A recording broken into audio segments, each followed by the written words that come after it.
¿Qué tal? Hola, buenos días o buenas tardes, buenas noches, dependiendo de la hora en la que estés viendo pues esta presentación. Mi nombre es Darwin Ochoa, yo soy el profesor de Ciencias Naturales de noveno grado de ITADE. Pues qué gusto poder dirigirme a ustedes una vez más para impartir la asignatura, como les digo, de Ciencias Naturales. Hoy retomamos las lecciones, hoy retomamos las sesiones de clase de, de lo que ya veníamos trabajando, ¿no? Hoy vamos a ver un tema muy bonito que es sobre el uso de los elementos en productos que nosotros usamos diariamente, eh, que forman parte de nuestra vida cotidiana. Espero que se vea bien el audio y el video.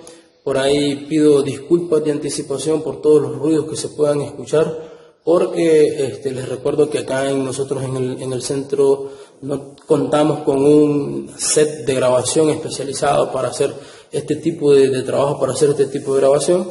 Pero bueno, esperamos que sepan valorar todo el esfuerzo que los docentes estamos haciendo para llevarles a ustedes el pan del conocimiento. Pues nada, bienvenidos sean todos y espero pues que disfruten de la presentación que yo he preparado para ustedes. Bien, bueno, pues como ya les mencioné, ¿verdad? Este, Hoy vamos a ver un tema que se llama uso de los elementos de la tabla periódica, nos referimos, ¿verdad?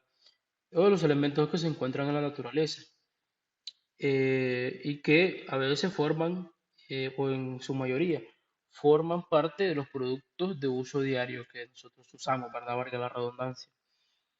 Pero antes de iniciar a hablar directamente del tema, yo quisiera hacer, ¿no?, un resumen de lo que nosotros abordamos en el primer parcial cuando ustedes todavía estaban acá por el colegio, ¿verdad? Solo para recordarles un poco, en la primera unidad, si ustedes recuerdan, vimos lo que era la materia y sus manifestaciones, ¿verdad? Decíamos que la materia era todo cuerpo físico, que tenía una forma y todo eso, ¿no? Ustedes tienen todo eso copiado en su cuaderno. Si lo quieren, lo desean repasar, en el momento que estén viendo esta presentación, pues se asegurarán y se cerciorarán de que todo esto de que yo estoy hablando, pues sí lo tienen en su cuaderno, los que copiaron, ¿verdad? Veíamos también la parte de las sustancias y sus propiedades según su naturaleza física, pero también según su naturaleza química. También veíamos de parte de las sustancias cómo se clasificaban, ¿verdad? Veíamos, y yo les ponía ejemplo de sustancias simples y sustancias compuestas, ¿verdad? Sustancias simples como por ejemplo el oxígeno, pero también sustancias como compuestas como el dióxido de carbono, ¿verdad? Que está compuesto por oxígeno y carbono. Entonces, decíamos que las sustancias simples eran aquellas que estaban compuestos solamente por un elemento, ¿verdad? O solamente por un átomo del mismo elemento. Y que las sustancias compuestas eh, estaban compuestas, valga la redundancia, por varios átomos de elementos distintos, ¿verdad? Elementos diferentes, como por ejemplo el agua. El agua está compuesta por hidrógeno y oxígeno, ¿verdad? Yo les ponía todos esos ejemplos en la pizarra y hablábamos de eso, ¿verdad? Constantemente.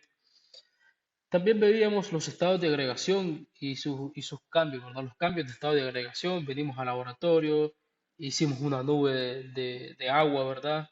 Eh, con una botella, pues acá en el laboratorio vimos e identificamos el punto de evaporación del agua, también el punto de ebullición, que no, por cierto, no todos trabajaron aquí en el laboratorio, pero bueno, pues la mayoría sí pudo observar esos, esos cambios de estado, ¿verdad? O esos cambios de agregación, ¿verdad? De la materia. perdón, y pusimos como ejemplo por excelencia, ¿verdad?, al agua, ¿no?, que es el diluyente universal. Hicimos también algunas, al inicio de las sesiones de clase, también hicieron ustedes algunas presentaciones, algunas exposiciones, que por cierto, pues, exposiciones, pues entre comillas, pues, algunos solo pasaban a leer. Pero bueno, eh, también posteriormente estuvimos viendo la estructura atómica, estuvimos viendo algunos modelos atómicos, cómo fue evolucionando, ¿verdad? Antes se creía que no habían subpartículas como los electrones ¿verdad? Se creía que solamente era el núcleo nada más y que en el núcleo solamente había protones. Y conforme fue pasando el tiempo, conforme fueron estudiando, ¿verdad? Los científicos se fueron dando cuenta de que no era así, ¿verdad? Y entonces el modelo atómico fue cambiando en su estructura, ¿verdad? Hasta lo que conocemos hoy en día, que sabemos que en su núcleo todos los átomos tienen dos subpartículas, eh, a excepción, ¿verdad?, del átomo de hidrógeno, que es el modelo atómico más simple, que solamente cuenta con un protón. Pero también tiene sus excepciones, como en el caso de los isótopos, que ahora lo vamos a ver. Ahora lo vamos a recordar, porque también vimos eso, ¿no? Eh, Como les decía, hoy sabemos que el modelo o la estructura atómica está compuesto por sus partículas y que en su núcleo cuenta con protones y electrones, y que el número de protones casi que es como la identidad del elemento, ¿no? Casi como es como la identidad del átomo, es como su cédula. Yo me cansé de decírselos, y nunca me cansaré de decírselos, ¿no? Para que quede totalmente claro. El número de protones en el núcleo del átomo es lo que le da la identidad. Y en las órbitas o en las capas, en el exterior, ¿verdad? Fuera del núcleo, están orbitando siempre eh, los electrones, ¿verdad? Eh, por si me equivoqué, por si no quedó claro, ¿verdad? Dentro del núcleo están los protones y los neutrones. Y orbitando alrededor del núcleo, en las capas de energía, están los electrones. Eh, También pudimos ver, como ya les mencionaba, dentro de la estructura atómica pudimos ver los isótopos, ¿verdad? Y eso que ustedes ven acá eh, es una de las excepciones que yo les decía, ¿no? Perdón, de las excepciones que yo les decía del átomo del hidrógeno, perdón, que decíamos que cuando solamente en su núcleo solamente tiene un, un protón y no tiene neutrones, se le va a llamar protio. Y cuando ese átomo gane un neutrón, va a tener dos subpartículas atómicas dentro de su núcleo y se le va a llamar deuterio. Y cuando tenga eh, dos neutrones en su núcleo, se le va a llamar tritio. Eh, la circunferencia de color azul representa el protón. Si ustedes ven, no deja de tener un solo protón.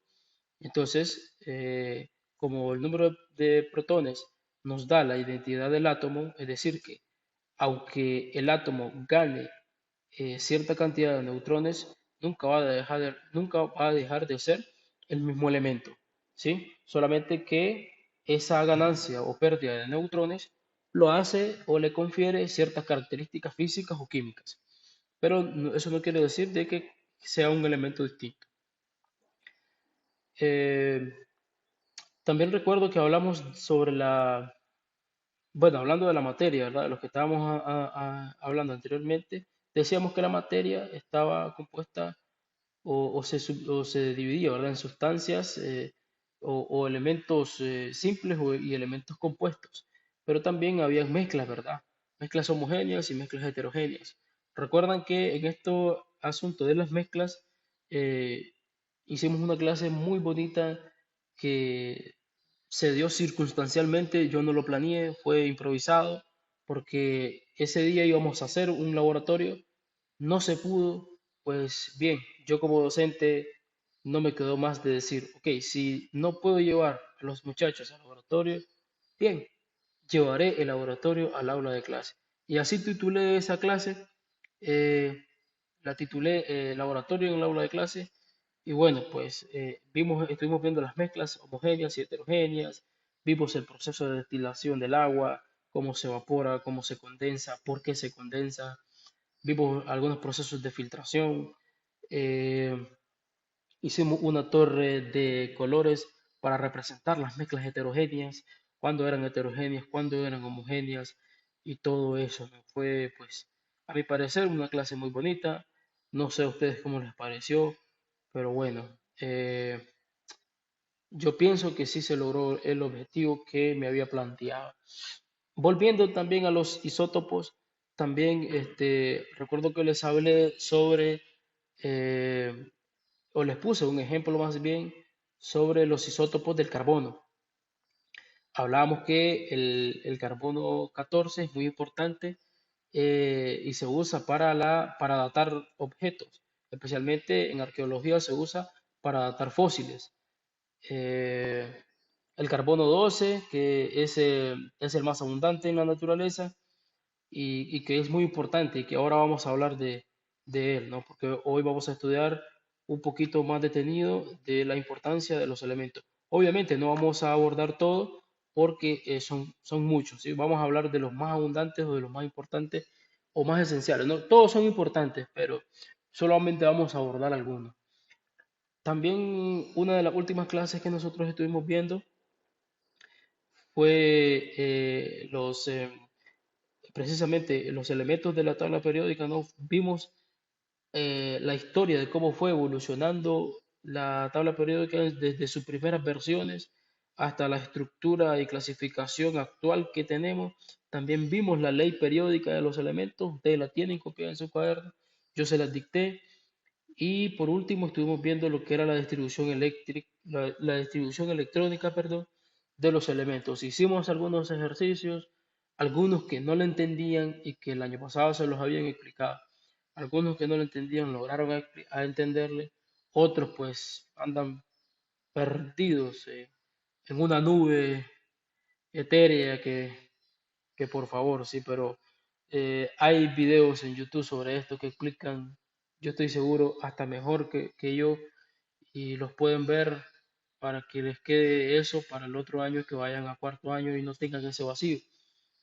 Pero si ustedes quieren, yo vuelvo a explicar y no hay ningún problema, ¿no? Yo explico así como estoy explicando ahorita, o hago una grabación y quedamos claros todos, ¿no? Por si no quieren ver los videos del YouTube. Bien, ya terminando con el resumen, ¿verdad? Y entrando ya al tema que nos compete hoy, es un tema muy corto porque, como les digo, vamos a ver algunos elementos, no todos. Eh, esta gráfica que ustedes están viendo a continuación es sobre los elementos más abundantes de la naturaleza o elementos más abundantes acá en la Tierra. Y como pueden observar, casi la mitad, casi el 50%, eh, se lo lleva el oxígeno. El oxígeno ocupa el 50%, o digamos que de todos los elementos que hay en la Tierra o en la atmósfera, incluyendo los océanos, ¿verdad? Eh, es el oxígeno, ¿no? Y el 25% es silicio, ¿sí? Entonces, eso habla mucho de la abundancia de los elementos. Es decir, si yo, todo está compuesto por átomos, ¿no? Por átomos de los elementos de la tabla periódica. Entonces, si yo digo en la naturaleza o en todo nuestro planeta, el elemento que abunda más es el oxígeno y el silicio, ¿sí? Para que eso pues nos quede totalmente claro, ¿verdad? Uno de los elementos también importantes y que son abundantes también, no estaba representado en la gráfica, pero uno de los elementos abundantes también dentro de la naturaleza es el carbono, ¿sí? Ahora pueden observar el número 12, ¿no? Porque el número 12 es la masa atómica del elemento, ¿sí? Tiene 6 electrones y 6 protones dentro de su núcleo. El carbono es muy importante porque forma parte de la estructura de todos los seres vivos, de todos y absolutamente de todos los seres vivos que ustedes conozcan, o todos los seres vivos que existen dentro de nuestro planeta, y quizás fuera de nuestro planeta, me atrevo a decir.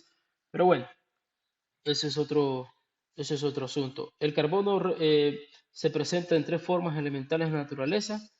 eh, en forma de diamante, los diamantes de eso de joyería que ustedes conocen, en forma de grafito o en forma de carbono amorfo. Son normalmente sólidos y su punto de fusión es extremadamente alto.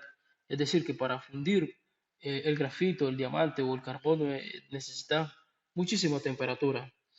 Eh, también antes de seguir, yo quiero explicarles a ustedes, como les acabo recién de mencionar, el carbono forma parte de todos los organismos vivos. Y un organismo vivo eh, esencial para la vida aquí en la Tierra son las plantas, ¿sí? Es todo el reino vegetal, porque gracias a las plantas existe la vida aquí en la Tierra. Y eh, las plantas producen tejido para nuestras ropas, como por ejemplo el algodón, para hacer, eh, para hacer textil, para hacer ropa.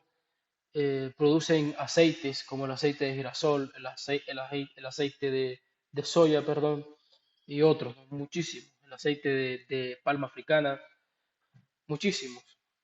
También producen mucha alimento para el mundo, cereales, tubérculos, son las fuentes principales de carbohidratos acá en la Tierra, son la fuente principal de energía, nos proveen de absolutamente todo lo que consumimos, incluso la carne, porque si no fuera por las plantas, si no fuera por el pasto, por la hierba que crece en los campos, los animales, las vacas, los pollos no podrían comer concentrado, no podrían comer pasto, por lo tanto no podrían existir y por ende nosotros también. Entonces, el reino vegetal es muy importante y hablando del reino vegetal, el carbono forma un pilar fundamental en ello, porque todo lo que las plantas producen es gracias al carbono y obviamente a otros elementos como el oxígeno y el hidrógeno. Entonces, como estamos hablando del carbono, yo quiero explicarles cómo las plantas nos proveen de alimento y energía a nosotros los humanos. Existe en la naturaleza, no sé si ustedes habrán oído mencionar o escuchado alguna vez, existe en la naturaleza un proceso que se llama fotosíntesis, que la fotosíntesis es el proceso mediante el cual las plantas transforman la energía lumínica que proviene del sol y la transforma en energía química. Eh, Repito, es el proceso mediante el cual las plantas transforman la energía lumínica, la energía del sol, en energía química. Esa energía química lo que nosotros consumimos. Nosotros consumimos carbohidratos. Y los carbohidratos nos aportan energía para para mantener todo nuestro organismo funcionando bien. Bien, entonces explico el proceso de la fotosíntesis.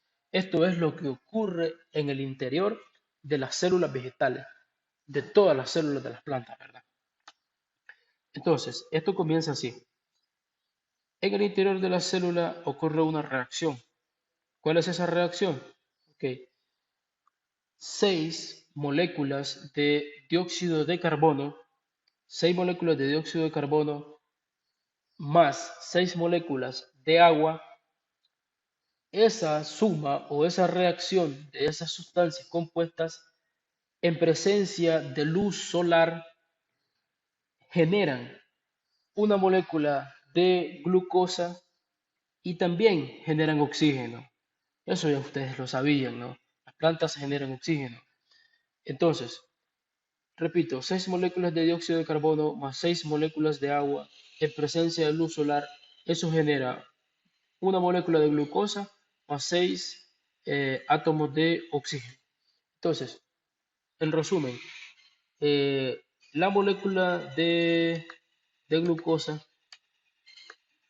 esta que está acá, la molécula de glucosa es energía química y esa energía nos sirve a nosotros para quemarla y poder, como les digo, mantener todo nuestro sistema, todo nuestro organismo funcionando correctamente.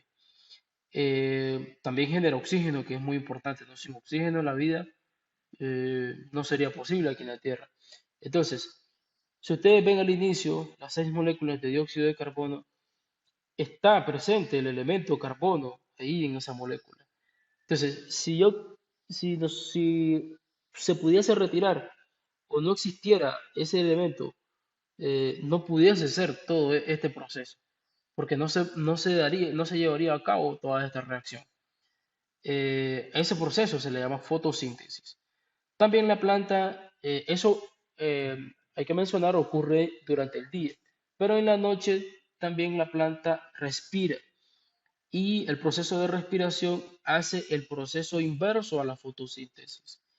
Es decir, que en la fotosíntesis se crea energía, energía que la planta usa para formar tejido, tejido como hojas, como raíces, frutos y todo eso, ¿no? Tejido, para formar tejido.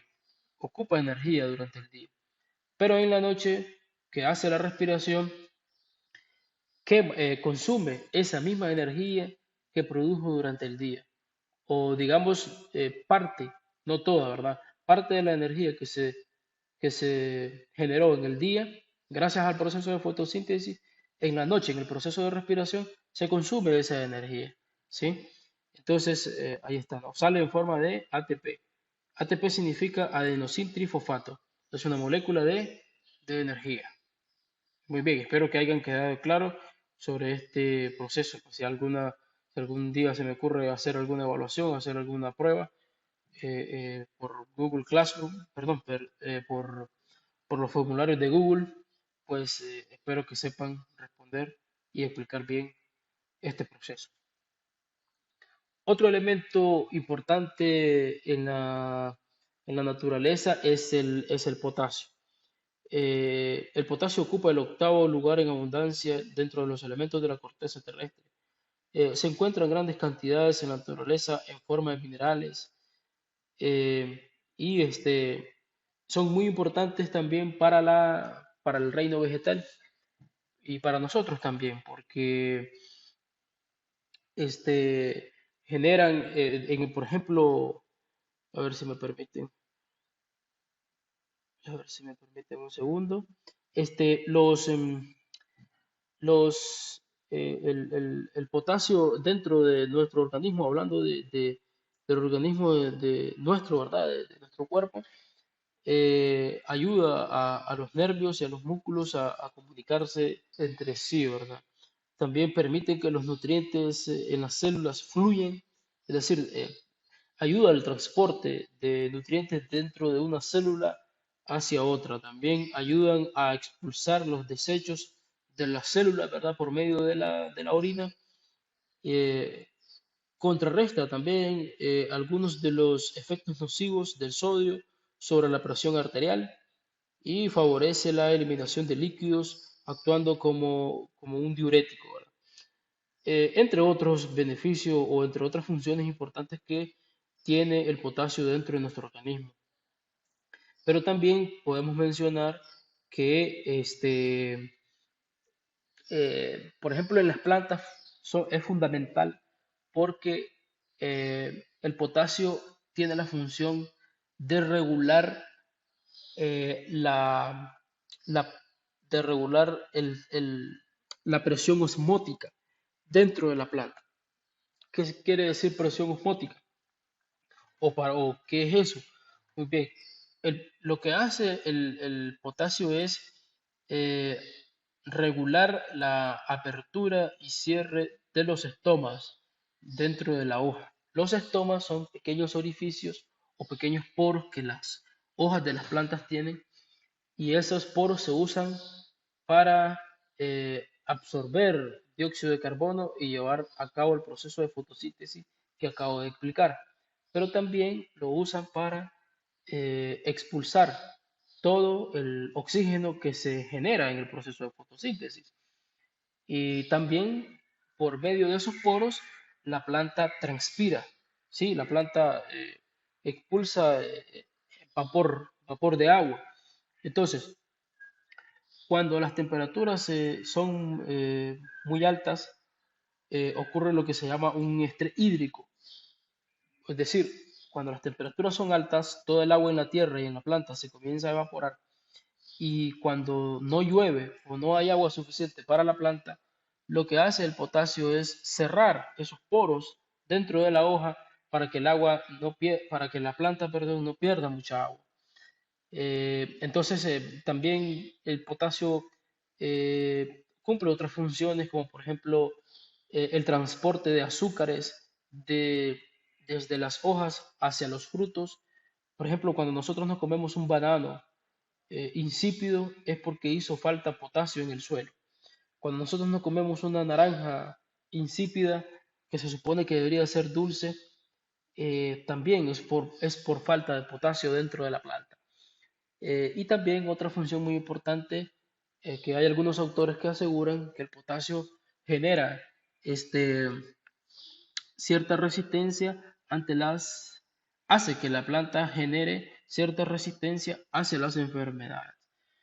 El potasio nosotros lo podemos consumir y encontrar en todas las frutas de todos los sabores y colores, y dentro de los tubérculos como papa, camote, eh, dentro de algunas raíces como la remolacha, el rábano, eh, la zanahoria, frutas como tomate, las acelgas, la espinaca, el banano. El banano es uno de los que más potasio tiene.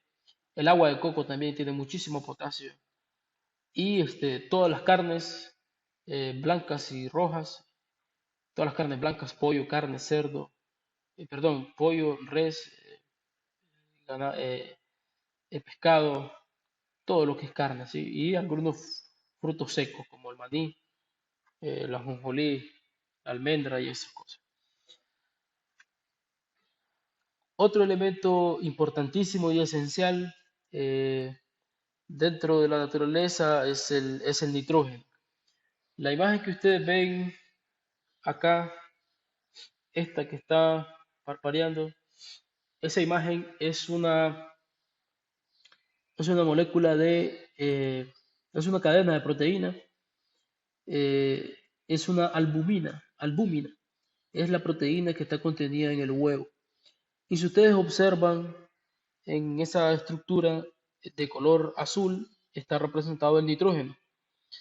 Si yo quito ese nitrógeno de esa molécula, de esa cadena de proteína, ya no sería, o ya no sería posible formar esa proteína. El nitrógeno es muy importante porque forma parte esencial de las proteínas y de otros compuestos. Específicamente voy a hablar de las proteínas, pero tiene otras funciones muy, muy importantísimas. Esto que ustedes ven acá, por ejemplo, eh, la siguiente estructura es una, es una molécula de hemoglobina, la proteína que contenemos en la sangre y que le da la pigmentación a la sangre. En el centro de la molécula está en color rojo representado el hierro, pero si ustedes ven alrededor representado en azul también está el nitrógeno. Es decir, que sin nitrógeno no pudiera formarse la hemoglobina en nuestra sangre. Eh, la siguiente, la última que ustedes ven en color verde, es una molécula de clorofila, es la que le da la pigmentación verde a las plantas, la que le da la coloración verde a las plantas. En el centro ustedes ven representado el magnesio, en el centro de la molécula, pero a su alrededor está presente el nitrógeno. Es decir, también en el caso de las plantas, si no fuera por el nitrógeno, no fuera posible crear, la planta no pudiese crear clorofila, y las plantas obviamente perderían ese color característico que tienen, ese color verde, ¿no? Obviamente no todas las especies forman clorofila, ¿verdad? O forman esa pigmentación verde, hay otras que no. Pero bueno, eso habla mucho de la importancia del nitrógeno, ¿verdad? Todas las proteínas, por ejemplo, las proteínas que tienen las carnes, las proteínas que ustedes se comen eh, en los frutos, todas las proteínas que ustedes ingieren llevan nitrógeno.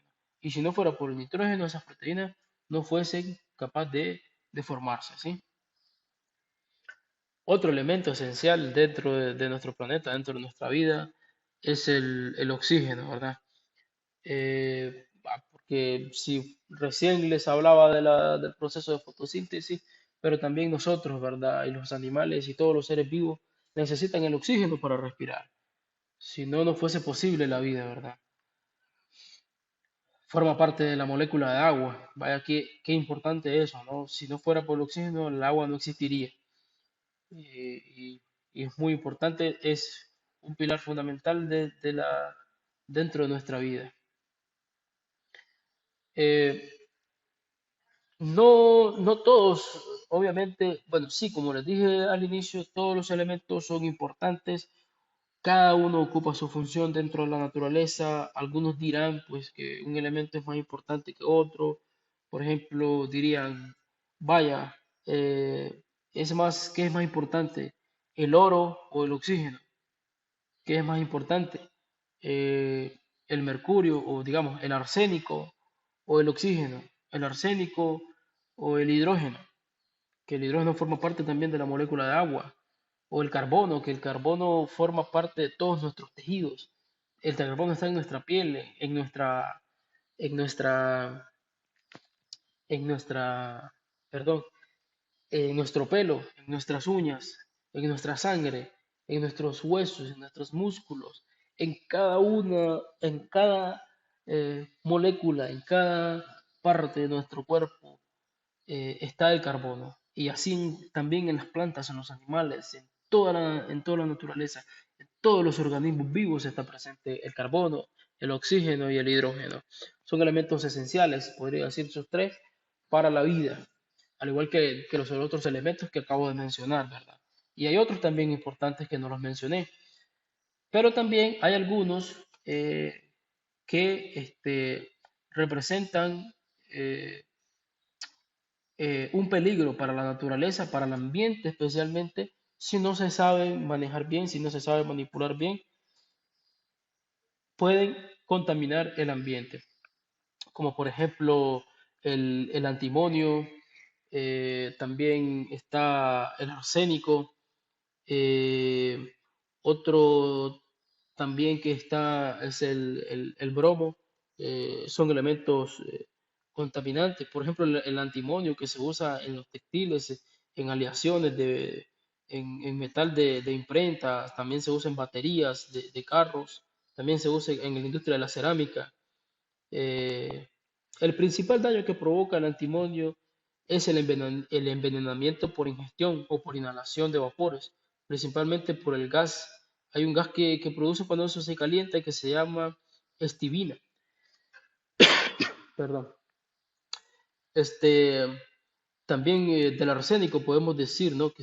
El arsénico se usa, se usaba, ¿no? En algunos medicamentos en muy bajísimas concentraciones y también se usa en la industria de la elaboración de vidrio. Se emplea también en venenos para hormigas, se emplea como en insecticidas, en pinturas, y es uno de los elementos más venenosos que hay en la naturaleza, así como todos sus compuestos, ¿no? Todos los compuestos que llevan arsénico son muy contaminantes, especialmente contaminan las fuentes de agua. Las fuentes de agua que contienen arsénico tienen que obligadamente llevar un proceso de filtración, de contaminación para poder eliminar este metal pesado. Eh, el bromo también, sus vapores contaminan el aire. Además, sus componentes derivados son lacrimógenos y venenosos. Otro elemento también que si no se trata con cautela, con precaución, también puede significar un riesgo para la salud humana y también un contaminante para el ambiente, es el cloro. sus vapores contaminan el aire y los compuestos de cloro son muy corrosivos. Se emplean en formas de cloratos para blanquear la ropa, para lavar, para lavadores, también se usan en la fabricación de cerillos, de fósforos. Los cloratos muy concentrados también pueden usarse para hacer explosivos con compuestos orgánicos y también son, son muy solubles en agua, por lo que eh, lo hace peligroso porque al manipular desechos de eso, pues se diluyen muy fácilmente en las fuentes de agua y pueden contaminar. También es un elemento que en altas concentraciones es tóxico para las plantas, ¿sí? Si ustedes toman un poquito de cloro diluido en agua y se lo agregan a una planta, la planta se va a secar automáticamente. Al uno o dos días ya está muerta totalmente. Se seca como que si le hubiesen echado un herbicida. Incluso peor, eso es muy rápido, lo quema muy rápido. Eh, el mercurio también es un metal de gran utilidad por ser líquido. El mercurio es el que usan dentro de los termómetros eh, para medir la temperatura corporal, que usan los médicos. Es un metal que a temperatura ambiente es líquido. Se utiliza como indicador de termómetros y por ser un buen conductor eléctrico se emplea en aparatos de este tipo, así como en iluminaciones, pinturas, también se usa en algunos fungicidas, en algunos catalizadores de, de autos. Creo que ahora eso no se usa.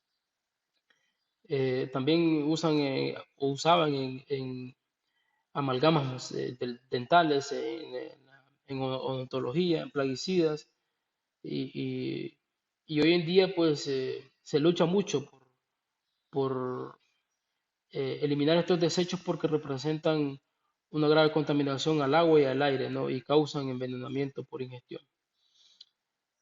El último elemento, hay otros también elementos que causan problemas, pero obviamente no los voy a mencionar todos.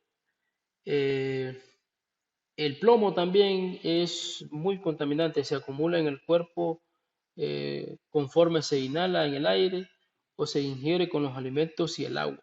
La mayor parte del que contamina el aire proviene de la gasolina en los automóviles, pues se le agrega para proporcionarle propiedades antidetonantes, es decir, que no sean tan inflamables.